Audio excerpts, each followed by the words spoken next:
Your average small business tends to be focused on these marketing principles. Like pricing and positioning. Publicity and product. And packaging and promotion. However, this week's book advocates for a very different approach. Throw all of these ideas out. There's only one factor that matters. Be a purple cow. We've all seen brown cows, and they're really boring. What you really need is a purple cow. Something that catches people's attention. Something truly unique. Let's jump right into Seth Godin's book, Purple Cow, Transform Your Business by Being Remarkable.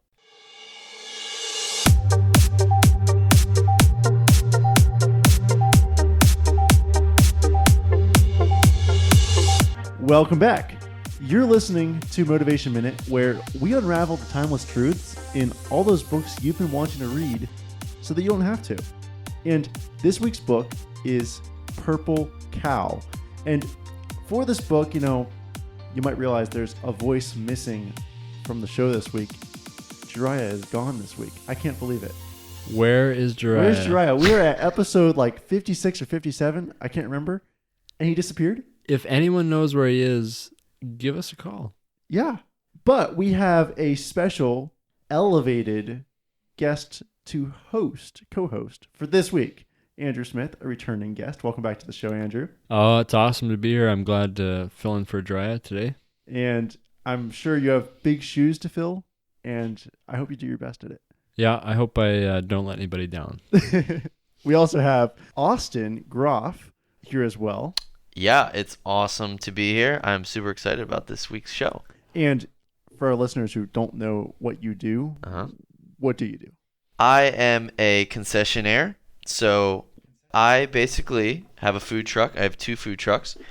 I go to fairs, festivals, weddings. I make pretzels, and I sell them. It's pretty simple business model. Where do you hail from? I hail from Lancaster County, Pennsylvania, the true Dutch country.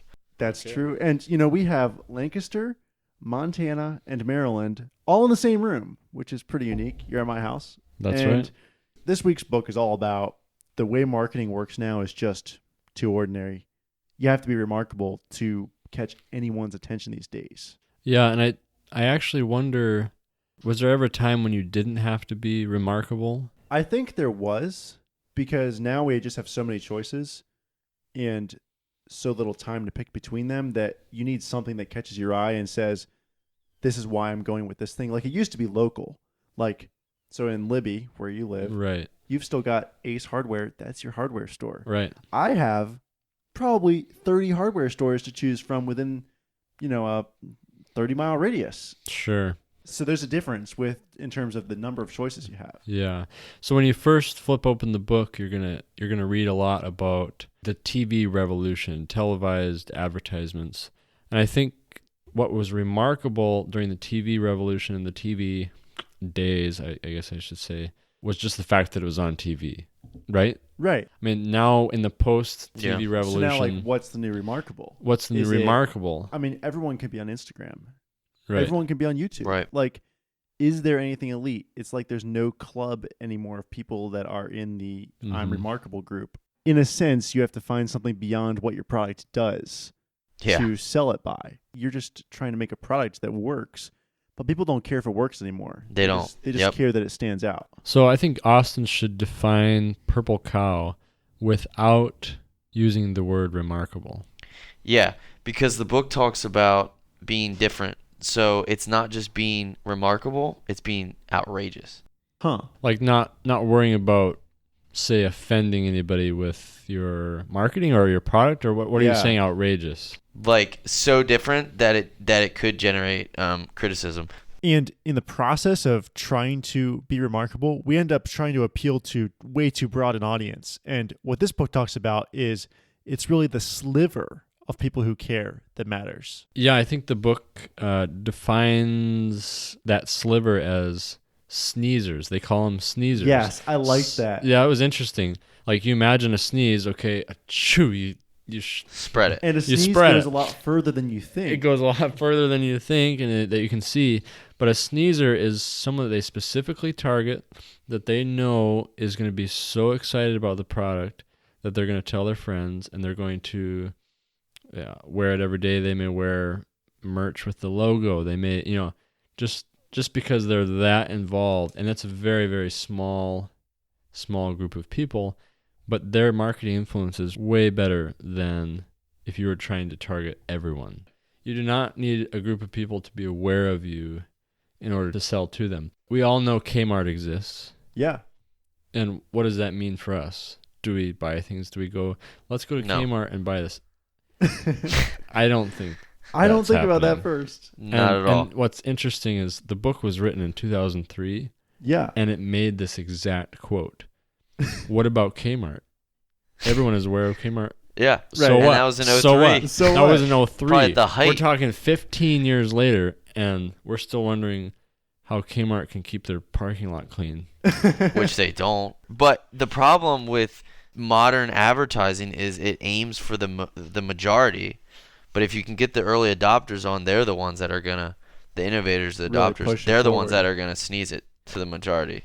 So Austin, how do you see yourself being that remarkable purple cow in the concession industry, and what do you think should change to become more remarkable?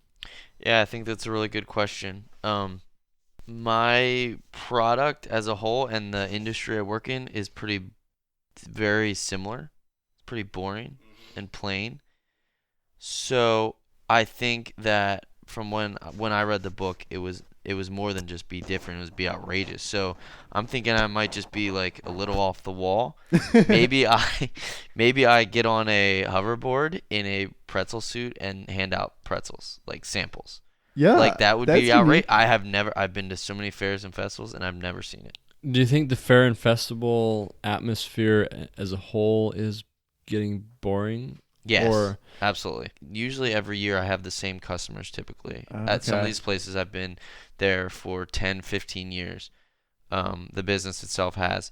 So I feel like I can kind of be out of the box a little bit because I have that loyal base. So I think being very different, being maybe a little weird to some people might be good. Would generate. A lot of these fairs are in towns, small towns. Word gets around. Everyone's going to the fair. Everyone talks about whatever they're doing. I think if I did something like that, that's just one example I can think of. So run me through a fair buying experience. So you do sample. I know you do samples. Yeah, I do samples. So which is different in itself. That's different in itself. Cow, are you walking out and giving samples? Yes, I'm asking people, which is different. Now, I have personally handed out samples for Dutch Country hand-rolled soft pretzels. And I know that when someone gets a free sample that it's warm and tastes great. They say like, this is like Auntie Anne's. Yes, that's exactly what they say. That's exactly what they say. I happened to me too when I was handing out your samples. Yes, that's exactly what they say. Kind. And it's amazing to see half of them go straight to the trailer and get the pretzel. So I think the samples is a good idea. Is it remarkable? I'm not sure. It's different. When I think I wouldn't call it remarkable. When I think purple cow of the pretzel industry, I think you've got to do something wild, outrageous. That's what I think. You need to dye your Design dough. Your own pretzel. You need to dye your dough purple. Yeah, you could. In relation to the book, yeah. Purple pretzel. Purple pretzels. We should just write our own book. But you said just like Annie Ann's. How do I be different from them? That they say, oh, these are like Dutch countries. Is Annie Ann's doing anything remarkable? No, they're not. They've been the same business. They're the opposite of remarkable. They have been the same business for 25 years. They have not done a single thing different. They did a little bit. They kind of invented the pretzel as a whole. Or toppings on it? They do. The pretzel dogs is new. Stuff? Not really. They don't do any dessert stuff besides cinnamon sugar. That could be a place where. But see, I think just throwing a ton of just random stuff on a pretzel could. It sounds dumb, go but crazy. People love that kind of stuff. I'm wondering if you could have a pretzel and put frosting on it with sprinkles. Yeah. Like a donut pretzel. Yeah. It would taste good. It would have that salty, sweet kind of flavor, and kids would love it. New take on the pretzel. Now, if you could come up with a machine that rolls it for you. Yeah. Which I am currently trying to innovate an app that can use a food printer type thing to make a pretzel Huh. in the shape of whatever you draw. Oh, so people could do like their own drawing for their pretzel, Yes. like make it. And I'm hoping that's A available custom in the pretzel. near future. That would absolutely be different than aliens. Yes. I've That never would- had a pretzel I drew. I haven't either. And Hopefully I will soon. Growing up, I always loved baking cookies and making a custom cookie. Right. Who doesn't? And you don't see custom food. No. No. Food has not been, other than what toppings do you want on your pizza, Yeah. food has not been customizable. Subway is probably the closest thing I can think of. Now they're just doing Right. subs, but people love custom. It makes them feel special too. And the consumer wants to buy what they want, you know. You're right. That's a really good point. Because they want choice. So Andrew, you've got into, Airbnb recently, I think, right? Yeah, just in the past 8 or 9 months, we have completed building a nice cabin and listed it on Airbnb. So I'm fairly familiar with the app and the short-term rental industry. So as you're reading this book, are you thinking like, is there any way I can make my Airbnb a purple cow? Right. How do I make my experience remarkable? Well, a current project that I'm working on now using the Airbnb platform is creating an outdoor experience that creates memories in both families, individuals, children, and that includes staying in a teepee on a mountaintop. What? It's a crazy. So I go into Airbnb and Yeah. I'm looking for a place to stay in Libby, and I'm looking at, I could stay in the Sela Chalet, which is this very nice cabin that you've got, or I could also look at a teepee I see up on this mountain that I have to bring a sleeping bag. Exactly. Yep. I have to load a stove to stay warm in the winter. Yeah.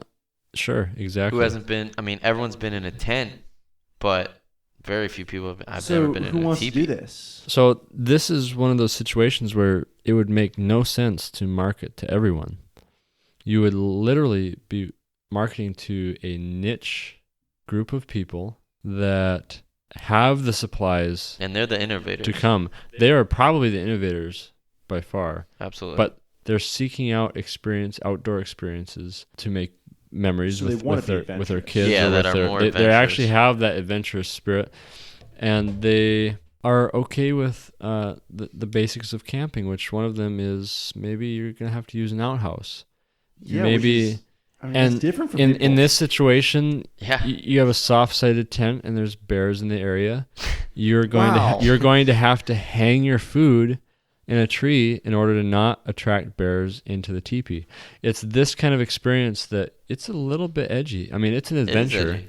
Some It's an people adventure. may think it's stupid. So does this even belong on Which is good. Airbnb? Does it belong on Airbnb? Yes, I believe it does. But like you've got all these liabilities, like could be eaten by bear in night, or food could be attacked by bear in dumpster, or like what do you do? The headlines are endless.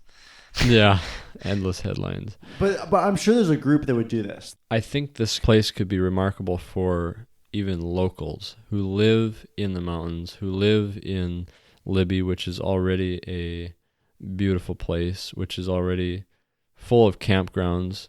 Most Right. people in Libby don't necessarily go camping in Libby campgrounds.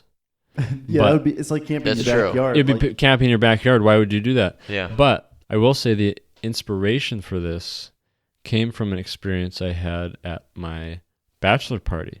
okay. We rented a lookout tower, an old fire lookout tower. The Really? Forest Service used to station someone there for weeks at a time. It's basically a 20 by 20 cabin on stilts on top of a mountain. Yeah. And you can get online, you can go on the recreation.gov, and you can actually book this lookout tower for $50 a night. Whoa. And it is an experience unlike anything you have imagined. We actually had was the actually opportunity. Austin was there. He can approve that. Is this the time you Absolutely. got struck by lightning? This is the time we got struck by lightning. I mean, you're on top of a mountain. There's a thunderstorm coming, and you see a flashlight. You start smelling burning hair, Oh, and your boy. hair is standing up on your arms. Oh, man. And you want to talk about an experience. And you want to talk about memorable? I tell everyone I meet. And the Forest Service is not even trying to make money. Yeah. So imagine you're staying in a teepee and the sun is setting over the mountains and you are from Libby, but you've never seen this view. It's a completely unique view. The sun starts setting, it starts becoming darker outside, and the lights in town start turning on. Oh, and twinkling. And you can see the lights crossing the bridge. Oh, yeah. I believe this is a view that you can't get unless you were to just go rough it and camp. But this is an opportunity for people who don't know where to go. It's an accessible thing. You can drive up to it. And so this is not in existence yet, but... Because roughing it is daunting when you don't know how to get started. Exactly, yeah. That's a good point. So if you give them a way that, hey, we'll take care of the details of making it a rough enough experience that it's unique. Right. And they're like, okay, I can ease my way into this. Right. They might do that. My thought that this is going to be successful is the fact that the Lookout Tower is booked 12 months in advance. Seriously? If you want and to it stay... is remote. If you want... And it's remote. There's nothing there. You have to have 4-wheel drive to get this thing. And this is a .gov website. We're talking with a .gov. site When was the last time you were on a .gov website? They actually had a booking interface. Yep. Exactly. Whoa. And I've got the cabin, the Sela Chalet on Airbnb, that isn't necessarily something that I could market to local urban areas that people would want to come stay just to be in the cabin. Right. But I think the teepee is remarkable. The teepee can get both sides of it. So as I was reading this book, I'm in more of a career angle I was reading this from.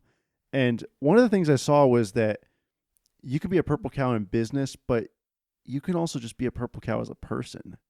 And so one of the things the book was talking about was how you can be exceptional at what you're doing, doing things in your career that are different than the people around you. I've been doing this lately, trying to come up with different ways to handle our task management software with filters I build with these advanced filters that require certain syntax knowledge that most people don't have, but I've been reading the documentation on it, trying to create these filters to better help our lead engineers with figuring out what our tasks are doing in our system and how they're changing over a given week. And they've already started looking at the filters. They're like, oh, I didn't know you could do that. And it gets me thinking, what else can I do? The human nature is to not fix a problem or not do anything about something until it's broken. We fight that every day. Yeah. So you said that you're in more of a career mindset when you're reading the book. But I'm curious, you actually produce a product called Motivation Minute. How do you see yourself fixing future problems with the podcast? Man, that's a good question. I guess part of it comes down to figuring out what are the problems with podcasts. Yeah. A lot of people, in general, or in your general. podcast? In general. Yeah. Because then you can deliver something that's very different than the current format. Which is what? What is the current format? Well, I mean, something Jirai and I are trying at this point is you don't advertise. Well, you don't advertise other businesses on your show to get clicks and to make money. Sure. We'd rather have listeners. You want that generic and care content about that people care about. And so the thing is figuring out how you deliver content that people want to listen to, that want to learn from, that's not just your average podcast you're listening to, which we're still trying to figure out how to do. Right. But so you're attempting to have organic growth. Yes. Sometimes on Instagram, you will see a business or an account or a company, anything that has an account, they will actually market that they are an organic account. They did not pay for advertisement. This is a strictly word of mouth. And on YouTube, they do this too. YouTube, they do it as well. I just want to tell you this is not an ad because so many organic. YouTube videos are ads now. Yeah, exactly. I've never listened to a podcast that offers different perspectives from books. That's new. Or that's different. Yeah, I haven't done a lot of research on podcasts that do books. I don't know if I probably should be looking at if there's a business podcast that does books like we do, and see if we're different and how to be more different. But maybe that's what's making you different. Maybe people can actually tell that you are genuinely not trying to sell them the book or sell them anything like ProRustics. I mean, I don't care if you buy anything. I mean, it'd be nice, but Right. or Dutch Country Pretzels. That would be If nice you to are buy. listening and you can generally feel that we are excited about business, Yeah. interested in sharing our thoughts about business, and if you can feel that we're doing that with no return, that's remarkable to Yeah. me. And that's probably why there's a small group of people that listen. But if you are one of them, you're listening because this is remarkable to you. I mean, some of the most passionate people I know do the things they do for volunteer or for free because they're passionate about it. Most people that do things like Spencer here has done and Jariah is because they care about what they're doing. And they're not advertising. You're getting, effort and passion. The question is like, how do you keep growing that without advertising? Well, in this situation right now, if you are listening, I think this is how we can help Motivation Minute. This is how we can help Spencer and Jariah. This is something that Spencer has not asked me to do. But if you're listening and you might be a sneezer or an early adopter or this kind of innovative type personality or character, I just ask you to share your favorite episode with someone you know. Honestly, that's all it takes, is to share what is exciting to you to one person you know. If you did that, it would double the listeners and Spencer wouldn't make an extra dime. Yeah, it's actually interesting you say that, because one of the things I am always curious about when I have someone listen to the show is, can you tell me what's the one thing about this episode that makes you not want to share it with a friend? That would be great. Don't leave that in the review. Maybe just email them. Or in the review. I mean, that's how you learn too. I guess. You gotta have some 1 stars. So it seems like this book comes down to, you're a purple cow or you're not.